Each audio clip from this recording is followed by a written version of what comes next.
Good morning, you're on Channel 37 Math News, where we go over the little stuff and the crazy stuff. We'll first be going over the weather, which will be covered by our newscast reporter, Kyle. Take it away, Kyle. What's up? I'm Kyle. I'll be doing the weather report. Now, first up is this friend of mine in New York City. You could see Central Park is right there, and you could see that they're on top of some building that I don't remember. You can see right here in this person's hair, there is a parabola, and this parabola can actually be figured out into standard form using vertex form. You can convert this graph into a graph with 2 points, one which is the vertex and one which is two even whole numbers on the parabola. And when you figure that out, you have your x value, your y value, your h value, and your k value.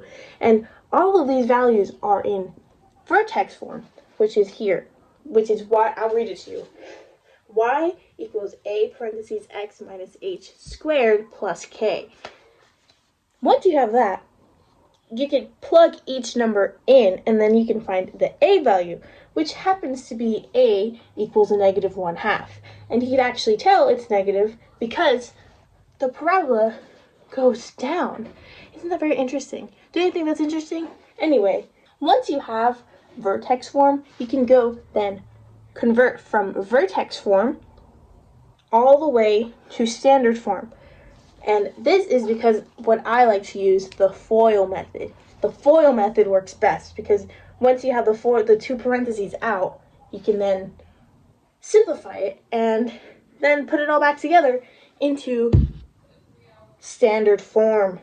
Our standard form is negative 1/2 x squared plus 4x minus 5. Thank you so much for watching the weather. Now we'll bring it back to Michael. Thank you for that, Kyle. Next, we have another breaking news story about if gorillas can really do math or are they just humans in costumes. We have Jonathan at the scene live at Los Angeles Zoo. So take it away, Jonathan.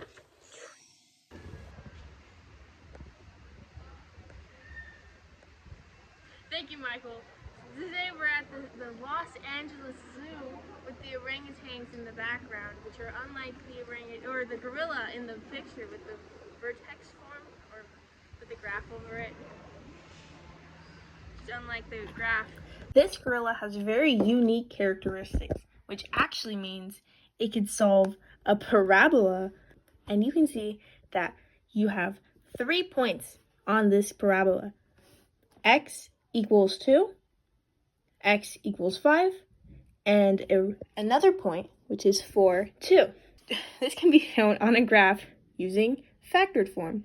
Now we have factored form equals y equals a parentheses x minus p parentheses x minus q.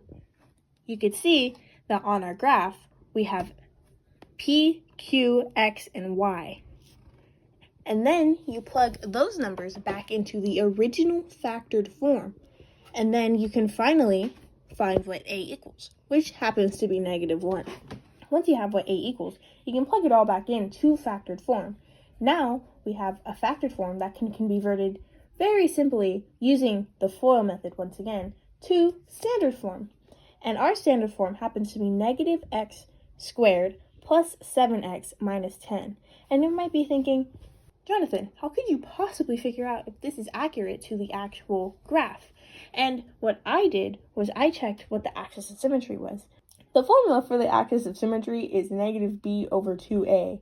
And once you plug that in, you get negative 7 over 2 times negative 1, which adds up to be 7 over 2. And this was 7 over 2. That's the end of this graph. Going back to Michael. Looked like they could do math to me. Well, that's it for Channel 37 Math News. Thank you for joining us, and we'll see you next time.